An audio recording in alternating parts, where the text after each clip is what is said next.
Patrick Lencioni, in his leadership parable entitled The Five Dysfunctions of a Team, outlines 5 problems that many teams face and which can undermine team cohesion and effectiveness. He starts by posing 5 questions. As I ask these questions, think about a team of which you're a part.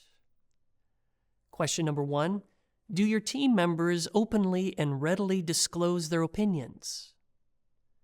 Question number 2, are your team meetings compelling and productive? The third question, does your team come to decisions quickly and avoid getting bogged down by consensus? Question number 4, do your team members confront one another about their shortcomings? And number 5, do your team members sacrifice their own interests for the good of the team? If you answered yes to all 5 questions, you probably have an amazing team and can skip the rest of this video segment. However, if you answered no to one or more of the questions or weren't sure how to answer, chances are that your team may be struggling with one or more of the dysfunctions. Lencioni uses a pyramid to portray his 5 team dysfunctions, with the bottom layers being more foundational, kind of like Maslow's hierarchy of needs. If you don't deal with the bottom layers, it's impossible to fully address the ones higher up. The absolute foundational dysfunction, according to Lencioni, is an absence of trust. When there's a lack of trust, people are not vulnerable with one another. They're afraid that they'll get hurt if they truly speak what's on their minds. Team members don't push one another in productive ways because the team feels unsafe. You don't know what's going to happen, and so people are reluctant to take risks. Team leaders can address the absence of trust dysfunction by modeling transparency and authenticity. Leaders can facilitate group activities that level out the playing field and help people recognize that they're equals. Getting team members to communicate about themselves can also build bridges of understanding that can lead to greater trust. The second dysfunction is a fear of conflict. Teams that lack trust find it difficult to engage in unfiltered, passionate debate about key issues.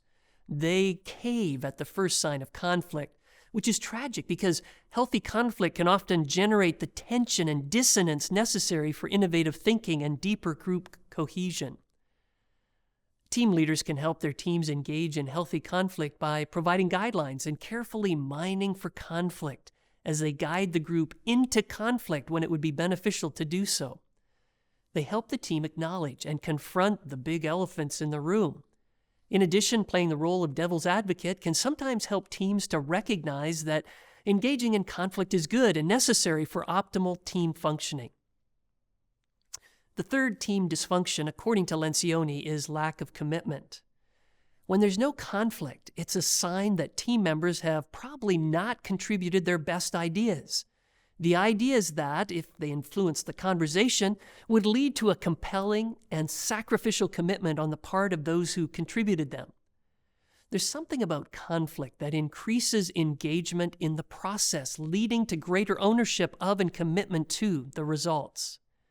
One of the best ways that team leaders and members can build a shared sense of commitment is to even out the playing field so that everyone has an opportunity to contribute to group decisions in an equitable way.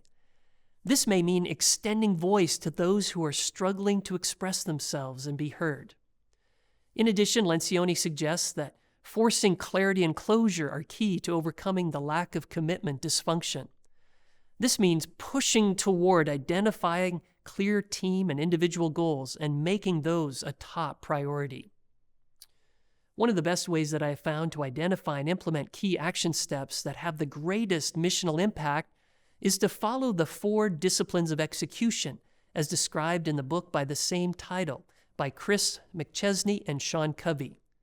The 4 disciplines are these. Number 1, determine your wildly important goals. What are the 2 to 3 goals that would have the greatest impact on your team's effectiveness? Discipline number 2 is act on the lead measures. Lag measures capture what has already happened, like people reached, last month's profits, or number of products created. Lag measures are important, yet if we want to accomplish our wildly important goals, we need to be proactive and take steps that move those lag measures in the right direction. These steps are called lead measures, like number of people we want to reach in the next 12 months, the percentage increase we desire in our profits, and the number of products we want to create in the future. The third discipline is to keep a compelling scoreboard. This helps to keep team members focused on the lead measures and how they are driving the lag measures that really indicate how successful we are in achieving our mission. The fourth and final discipline, create a cadence of accountability. We'll look at this one with the next team dysfunction. Team dysfunction number 4 is avoiding accountability.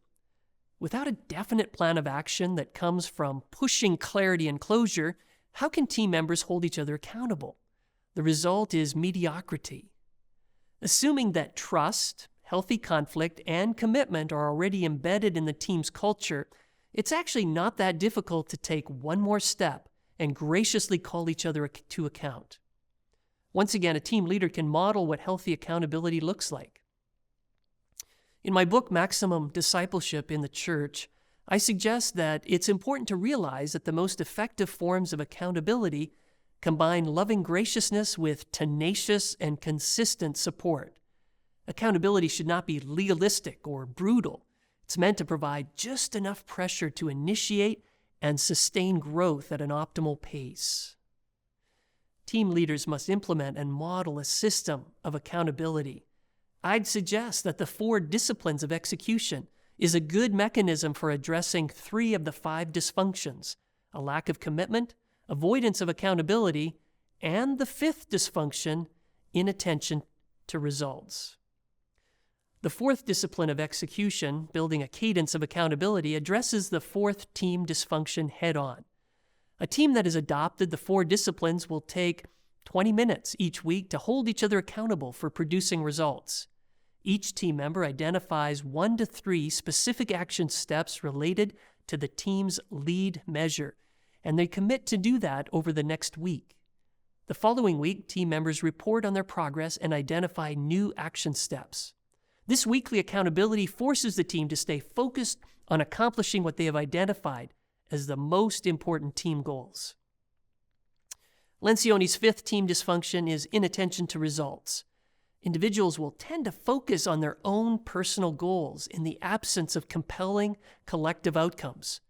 Team leaders can address this dysfunction by practicing the first discipline of execution, where the team determines its wildly important goals, those collective goals that will drive both team and individual performance. A team's effectiveness is largely dependent on the degree to which it addresses these 5 dysfunctions.